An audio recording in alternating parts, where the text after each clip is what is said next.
Okay, kids, here we are at the slavery exhibit. Now, as you can see, the slaves were kidnapped from their homes, chained together for weeks. They would cram them onto these ships in very appalling conditions. Thousands of women and children are being smuggled across the border. Sexual trafficking of children. As you can see right here, they were treated like animals.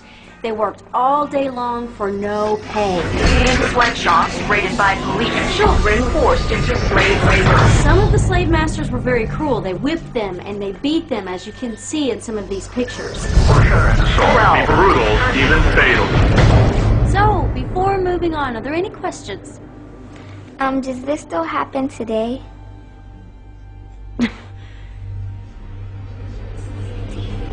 We return to this prophecy that at the end of history there will be slavery.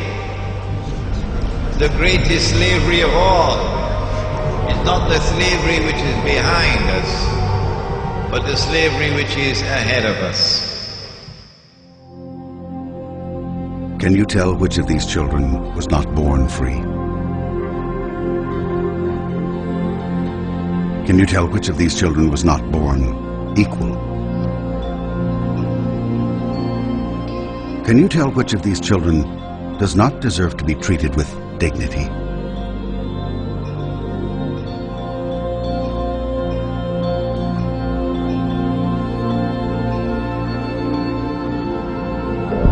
We can't either.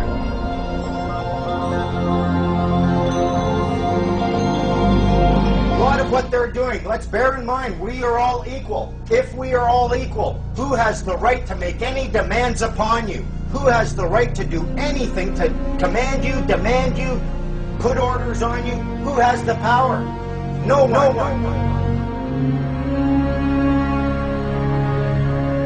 How are you going to get people to change?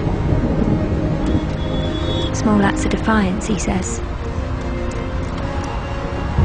I'm like, what do you mean by that? Never make a scene. Just left him. Said that I didn't want to be part of his revolution. That I didn't want to see him again. But he phones me. Tells me he misses me and wants to see me. So I do. I see him again. I got him all wrong. Because what he's doing isn't bad.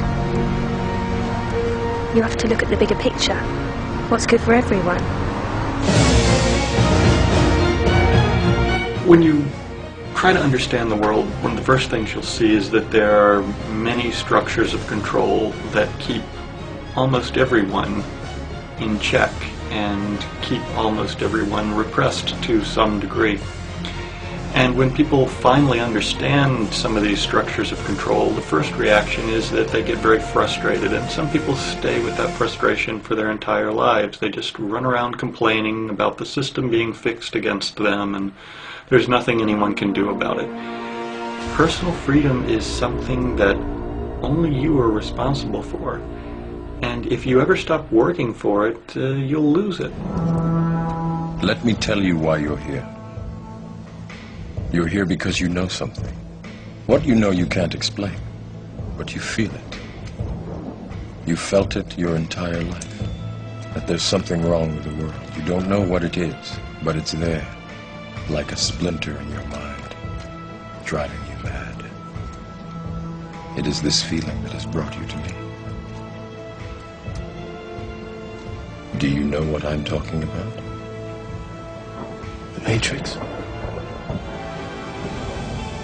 Do you want to know what it is? The Matrix is everywhere. It is all around us. Even now, in this very room. You can see it when you look out your window or when you turn on your television.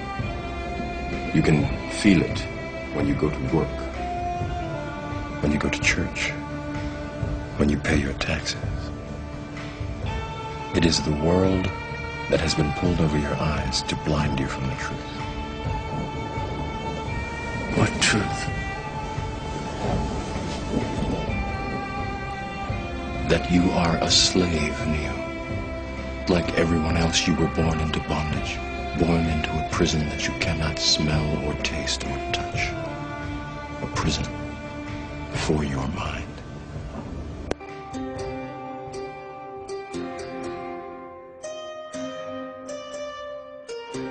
A common misconception among people is that any rule or regulation that governs them falls under one category: law. But there are many other forms of law that people abide by without realizing that they simply do not apply to them.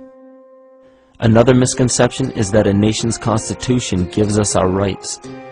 A constitution does nothing more than list the rights that we already have. We are born with inalienable rights, endowed to us by our Creator. They are not given to us, and they cannot be given away. The most a person can do with a right is choose whether to exercise it or not. Maritime admiralty law is what's known as the law of the water. It is superseded by civil law and only applies to those who willingly contract themselves into it. The definition of admiralty law is a body of private international law governing the relationships between private entities which operate vessels on the oceans. Let's look at how and why a form of law that is fashioned to govern corporations, businesses, and vessels has imposed its rule over natural human beings. This is all done through a form of word magic. A simple perversion of language has made it possible to convince people around the world that these alternative laws apply to them. One of the predominant beliefs in modern culture is that licenses, permits, registrations, and other forms of documentation are required to operate motor vehicles, use public roads, build structures and establishments, engage in free enterprise, and much more. Sadly, these beliefs are based on little to no investigation whatsoever, and are false. This belief structure is perpetuated by maritime admiralty law.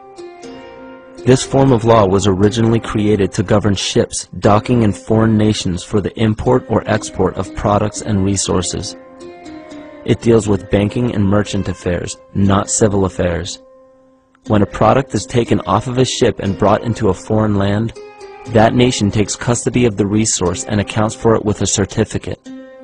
That certificate marks the birth date of that product in the custody of the respective nation. Think of why it is supposedly required to have a certificate of live birth in the first place. The Barron's Dictionary of Banking Terms defines a certificate as a paper establishing an ownership claim. So right there, we notice that everyone with a birth certificate is defined as being owned. People are used as collateral with other nations because the U.S. is bankrupt. The United States declared bankruptcy on March 9th of 1933. At this point, the U.S. began taking out loans from a private, non-government affiliated corporation called the Federal Reserve. With no money to pay back the loans, the United States began using the citizens as collateral. All birth and marriage certificates are literally warehouse receipts. Just look at the similarities of warehouse receipts and birth certificates. Both document the date of issue,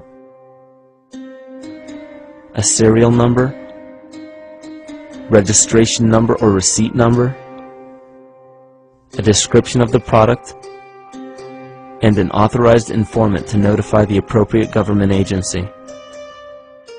With all of this information being readily available, the majority of people are unaware of their involvement with maritime admiralty law. This is possible through the manipulation of language. This admiralty law changed the meaning of the word person from a natural living person to a corporation. Driver's licenses, vehicle registrations, auto insurance forms, building permits, gun permits, work permits, tax filing documents, birth and death certificates, traffic citations, and many other forms of documentation that were once believed to be absolutely necessary only apply to persons or corporations. Upon signing such a legal document, you are indirectly waiving your rights under the Constitution and lowering your status to that of a corporation that is created with the same exact name as you. The only way to reconcile your true name from the name of the corporation is to take notice that the corporation has its name in all capital letters. This is known as capitis diminutia maxima.